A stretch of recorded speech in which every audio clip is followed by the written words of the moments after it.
अस्सलाम वालेकुम वरहमतुल्लाहि वबरकातुह। मैं सबसे पहले तो बूढ़ी लाइन की आवाम का तहे दिल से शुक्रिया अदा करना चाहता हूँ। ये आज जो जलसा यहाँ पर मुंतखब किया गया है, ये मेरे इस्तेक़बाल के लिए किया गया है। दरअसल हकीकत ये है कि जब 2014 में मैं सियासत के मैदान में आया तो सबसे पहला जलसा आम खास मैदान के अंदर हुआ जो बूढ़ी लाइन में था। और 2014 में जब मैं आमदार बना, MLA बना, तो मेरा पहला दफ्तर भी इसी इलाके बूढ़ी लाइन के अंदर ही था। तो एक रिश्ता है बूढ़ी लाइन के साथ, यहाँ की आवाम के साथ। और ये सही बात है कि अगर मराठवाड़ा का दिल औरंगाबाद है तो औरंगाबाद का दिल बूढ़ी लाइन है।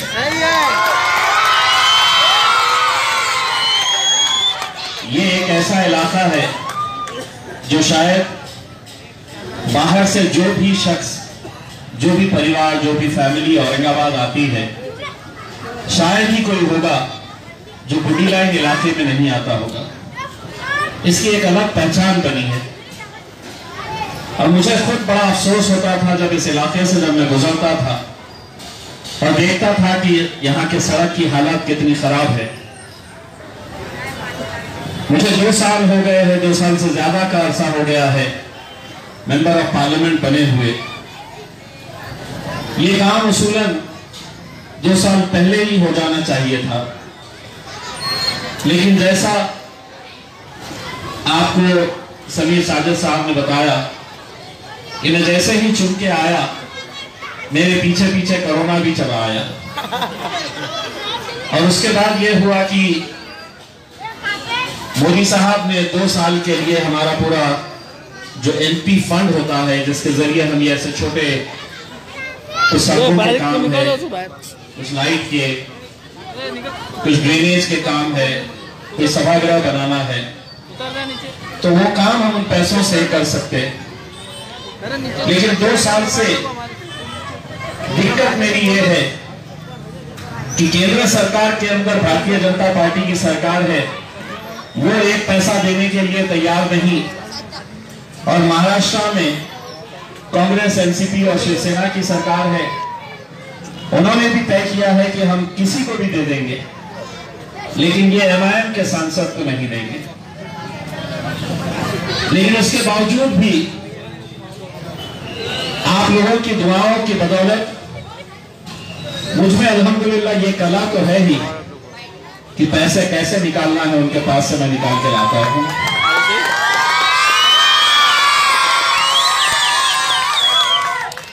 बूढ़ी लाइन से एक और रिश्ता इस बात के लिए भी है कि वैसे तो आपके चाहने वाले बहुत सारे मिल जाएंगे, लेकिन ये जो छोटे बच्चों की मोहब्बत, बूढ़ी लाइन के बच्चों की मोहब्बत है, वो शायद ही कहीं देखने को मिलती होगी। और इन्हीं की मोहब्बत देखकर मैं सरकार से ये अनुरोध करूंगा, सरकार से ये गुजारिश करूंगा कि ये जो छोटे छोटे बच्चे हैं, इन लोगों को भी वोटिंग का अधिकार दे दिया जाए।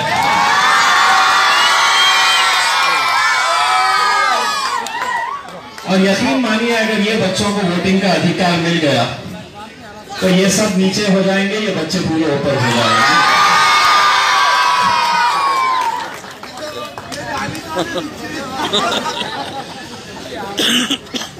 मैं सिर्फ आज ये सड़क के उद्घाटन के लिए आया हूं ऐसा नहीं है।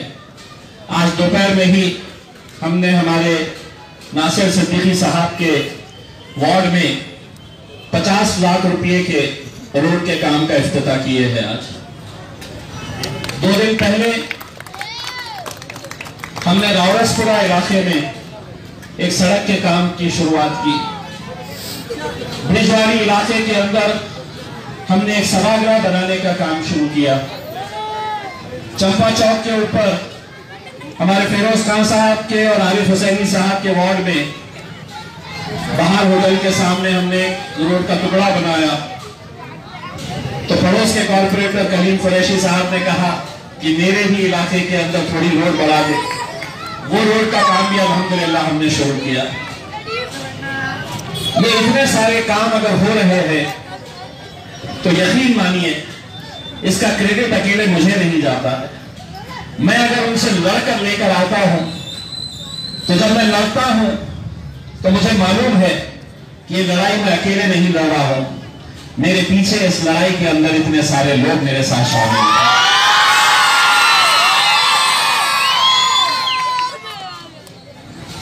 हमने जिस तरह से आपको बताया गया कि पिछले कुछ सालों के अंदर हमने जो काम किए हैं वो काम हम जितना हो सकता था हमारे तौर के ऊपर हम करे हैं और इंशाल्लाह आगे भी करते जाएंगे।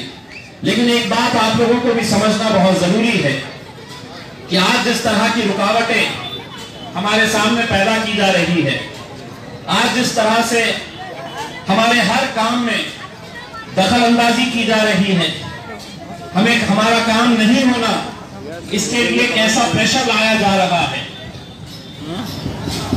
चाहे वो राज्य सरकार हो, केंद्र सरकार हो, प्रशासन हो, पुलिस हो, हर एक के निशाने के ऊपर हमें रखा गया है। इसके बावजूद भी इतने सारे काम हो रहे हैं। मैं आपको यकीन दिलाता हूं कि औरंगाबाद की सबसे बड़ी अगर कोई समस्या थी, औरंगाबाद का सबसे बड़ा कोई प्रॉब्लम था, जब हम लोगों के बीच में जाते थे और लोगों से वोट मांगते थे तो लोग हमसे एक ही बात कहते थे कि हमारे पानी का मसला हल कर दीजिए, हमारे घर तक पानी पहुंचा दीजिए। अल्हम्दुलिल्लाह ये पानी के काम की भी शुरुआत हो चुकी है और मैं आपको ये यकीन दिलाता हूं दोबारा जब हम पब्लिक के बीच में आएंगे तो औरंगाबाद शहर के अंदर शायद ही कोई शख्स रहेगा, शायद ही कोई घर रहेगा जो हमसे ये कहेगा कि पानी दो, क्योंकि हर घर के अंदर हम पानी पहुंचाने का काम इंशाअल्लाह करेंगे। दिक्कतें हैं लेकिन वो दिक्कतों का हम सामना करते जाएंगे। मैंने आपको मालूम होगा कि हमने कुछ महीने पहले ये ऐलान किया कि हम आमखास मैदान के अंदर एक स्टेडियम बनाएंगे। हमने उसका पूरा नक्शा तैयार कर लिया, लेकिन ये बात भी बुढ़ी लाइन के नौजवानों को बताना मैं जरूरी समझता हूं, क्योंकि इस आमखास मैदान के ऊपर चाहे वो क्रिकेट हो, फुटबॉल हो या कोई भी गेम हो, सबसे ज्यादा इसी इलाके के नौजवान वहां पर खेलते हैं। हमने ये तय किया कि वहां पर हम एक भव्य आलीशान एक स्टेडियम बनाएंगे। उस स्टेडियम के अतराफ में एक शॉपिंग कॉम्प्लेक्स बनाया जाएगा, मार्केट बनाई जाएगी और यहीं के नौजवानों को वो दुकानें किराए के ऊपर देने का हमने तय किया।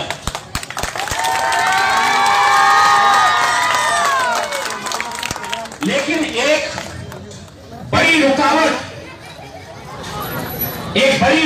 जो आप लोगों को जानना और समझना बहुत जरूरी है, वरना लोग ये कहेंगे कि आपने तो ऐलान किया था, ये काम शुरू क्यों नहीं हो रहा। काम इसलिए नहीं शुरू हो रहा कि वक्फ बोर्ड के कामकाज का तरीका कैसा था आप अच्छी तरह से जानते हैं। हमने पैसा अरेंज कर लिया कि वहां पर स्टेडियम बनाने के लिए पैसे का प्रोविजन कर लिया 10 करोड़ रुपए कि हम ये काम फौरन शुरू करें। लेकिन जब हमारे हाथ में वक्फ बोर्ड के कागजात आए, आपको हैरानी होगी ये जानकर कि आमखास मैदान के जो कागजात हैं उसमें महानगर पालिका का नाम लिखा है, उसमें कैंसर हॉस्पिटल का नाम लिखा है, उसमें घाटी हॉस्पिटल का नाम लिखा है, उसमें स्पोर्ट्स डिपार्टमेंट का नाम लिखा है और सोशल वेलफेयर डिपार्टमेंट का नाम लिखा है। हमने कागजात देखने के बाद हमने उनसे पूछा कि ये वक्फ की जमीन है, लेकिन कागजात पे हम कहीं नजर नहीं आ रहे। तब पता चला कुछ राजनीतिक पार्टी के लोगों ने कुछ सरकारी अधिकारियों के साथ मिलकर उन कागजात के ऊपर से वक्फ बोर्ड का नाम हटा लिए और ये तमाम सरकारी दफ्तरों के, तमाम सरकारी महकमों के नाम उस पीआर कार्ड के ऊपर चढ़ा लिए। मैंने उनको साफ शब्दों में एक बात कही है कि तुम कागज के ऊपर नाम चढ़ा लो, लेकिन आम खास मैदान ही रहेगा और वो खेलने का ग्राउंड ही रहेगा। अब एक लड़ाई जारी है। हमने अलग अलग बड़े बड़े नेताओं के पास गए और हमने उनसे ये कहा कि एक स्पोर्ट्स यूनिवर्सिटी औरंगाबाद में आती है, वो चले जाती है, कोई उसके बारे में बोलता नहीं है। आज हम जब यहां पर एक स्टेडियम हमारे आम खास मैदान में बनाना चाहते हैं तो वहां पर भी कैसी कैसी रुकावटें तैयार की जा रही है, ये आप लोगों को समझने की जरूरत है। अगर वो स्टेडियम वहां पर बनेगा तो उसके ऊपर इम्तियाज अली खेलने आएगा, ऐसा नहीं। यही वो बच्चे हैं, यही वो नौजवान हैं जो वहां पर खेल कूद के जरिए आगे बढ़ सकेंगे। उसके बावजूद भी हम पूरी कोशिश कर रहे हैं कि ये जल्द से जल्द ये नाम पूरे हटाए जाए और वक्फ बोर्ड का नाम दोबारा इसके ऊपर चढ़ाया जाए। दूसरी एक बात, आप सिर्फ इतने एक रोड के लिए इतना खुश हो रहे, तहे दिल से आप शुक्रिया अदा कर रहे, जश्न मना रहे, बहुत जल्द इंशाअल्लाह हम आपको इससे बड़ी और खुशी, इससे बड़ा और तोहफा देने वाले हैं।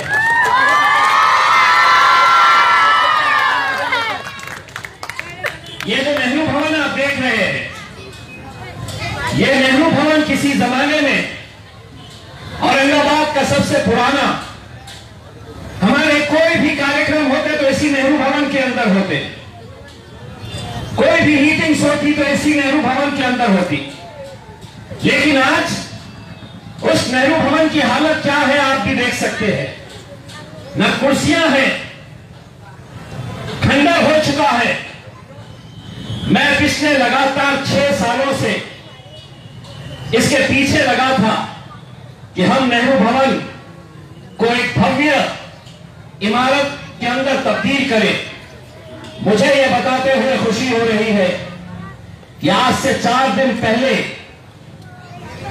ये काम के पैसे भी आ गए और इसकी इजाजत भी दे दी गई है। और मैं भुट्टी लाइन की आवाम को इतना यकीन दिलाना चाहता हूं कि अगले 8 से 10 दिन के अंदर ही हम इस नेहरू भवन का काम की शुरुआत करने जा रहे हैं। 18 महीने के अंदर ये नेहरू भवन जब बनकर आएगा, जब बनकर खड़ा रहेगा, मैं आपको इतना यकीन दिलाता हूं कि आगे मुझे पता नहीं है कि कल खेल में हम होंगे या नहीं होंगे, आगे हमारा क्या होगा हमें पता नहीं, लेकिन यहां की आवाम, ये जो बच्चे हैं, ये जिंदगी भर याद रखेंगे कि यहां पर एक खंडर हुआ करती थी, अब यहां पर एक आलीशान नेहरू भवन खड़ा हुआ है। मैंने खुद जाती तौर के ऊपर मुंबई से आर्किटेक्ट्स को बुलाकर उनके साथ लगातार हम बैठे, चर्चा किए। आज नेहरू भवन के अंदर बैठने की जो कैपेसिटी थी वो करीब 450 लोग बैठ सकते थे। नया जो नेहरू भवन बनेगा उसमें 550 के करीब लोग बैठ सकेंगे। बहुत खूबसूरत सी एक मार्केट रहेगी। ऊपर के फ्लोर के ऊपर ऑफिसेस के लिए जगह बनाई जाएगी। इतना आप मुझ पर यकीन रखिएगा कि पूरे औरंगाबाद के अंदर इतनी खूबसूरत इमारत आपको कहीं नहीं मिलेगी जितना हम इंशाल्लाह नेहरू भवन को बनाने वाले हैं।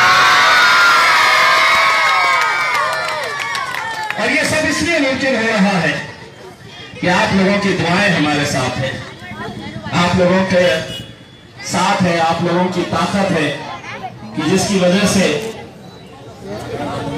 औरंगाबाद एक ऐसे शहर की पहचान हो चुकी है कि लोग कहते हैं कि यहाँ पर मोजज़े होते हैं।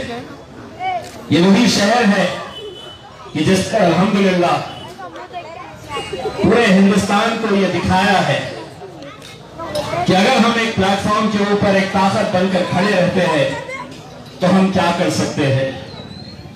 पूरे हिंदुस्तान के अंदर लोग हमसे ये पूछते हैं कि औरंगाबाद से पूरे महाराष्ट्र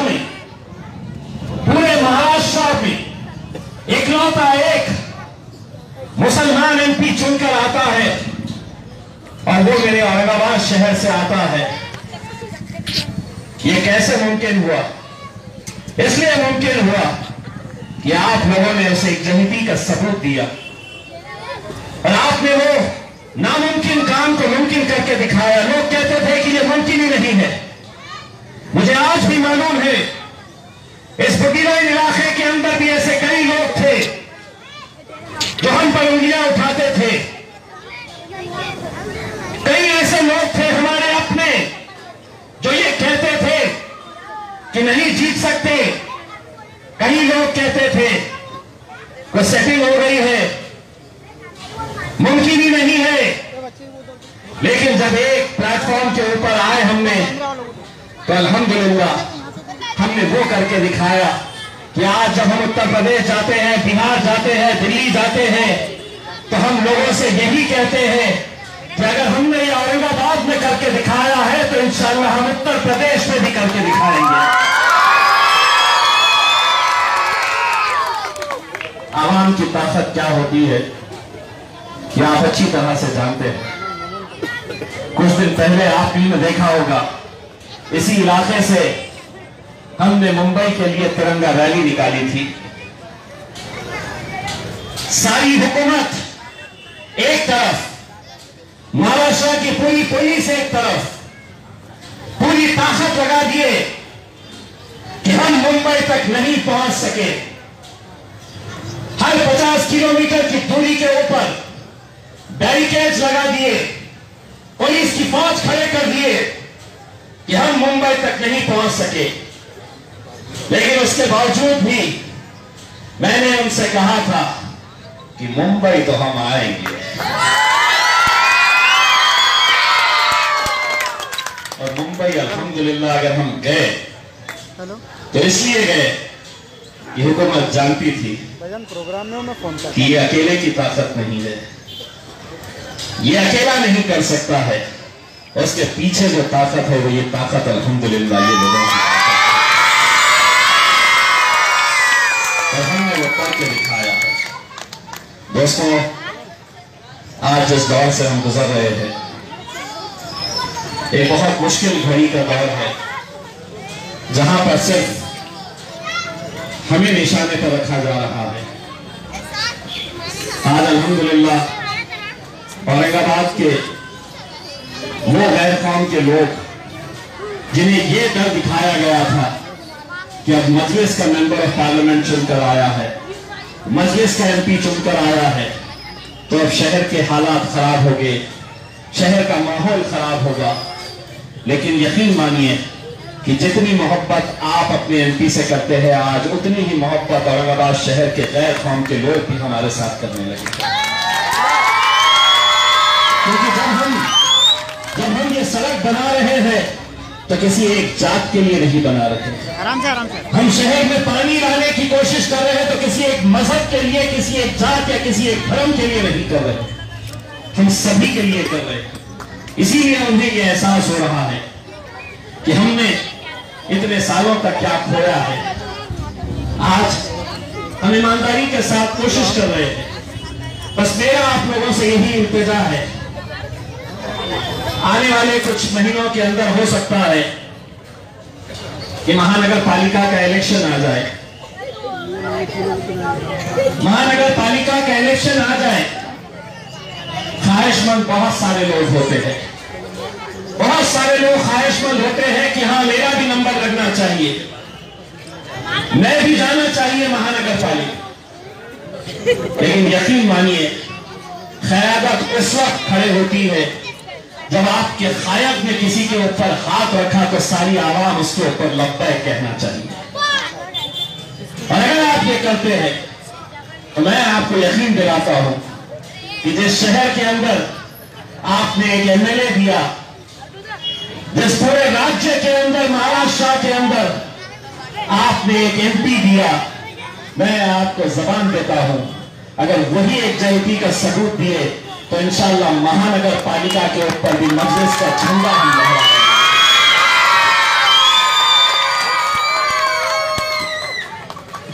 बस आप लोगों से यही इल्तिजा है।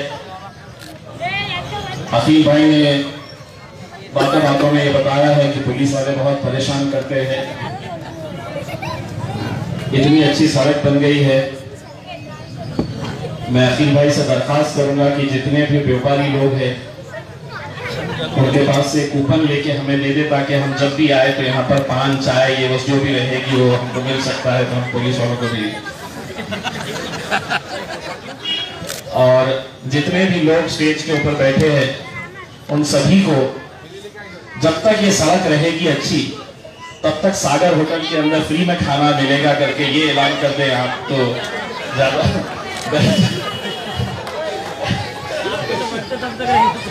बस इंशाल्लाह आप लोग दुआ करिएगा कि अगले 8 से 10 दिनों के अंदर हम नेहरू भवन के काम की भी शुरुआत करेंगे। आप लोगों के ताउन की जरूरत है हमें। वहां पर कुछ दुकानदार है जिनकी दुकानें मुतासिर हो सकती है। मैंने पहले ही कमिश्नर साहब से ये बताया है। अभी कल काले दरवाजे के पास वहां पर जब रोड चौड़ा करने की बात आई, जब रोड चौड़ा किया गया तो कुछ लोगों के घर मुतासिर हुए। हमने म्युनिसिपल कमिश्नर साहब से ये कहा है कि जितने भी लोग उस रोड चौड़ा होने की वजह से बेघर हुए हैं उन सभी को हम सरकारी स्कीम के अंदर डाल के उन्हें दूसरा घर देने की इंशाल्लाह पूरी कोशिश करेंगे। उसी तरह से जो नेहरू भवन के दुकानदार हैं उनके ताल्लुक से भी मैंने म्युनिसिपल कमिश्नर साहब से कहा है कि जो लोग मुतासिर हो रहे हैं उनके प्रायोरिटी दी जाए ताकि वो लोग अपना कारोबार नेहरू भवन बनने के बाद कर सके। लेकिन इतना यकीन है कि आने वाले कुछ सालों के अंदर अगर औरंगाबाद का सबसे मोस्ट हैपनिंग अगर कोई प्लेस रहेगा तो वो इंशाल्लाह गुड्डी लाइन रहेगा। अभी भी ये है, आप इसको और खूबसूरत बनाएंगे। बहुत बहुत शुक्रिया।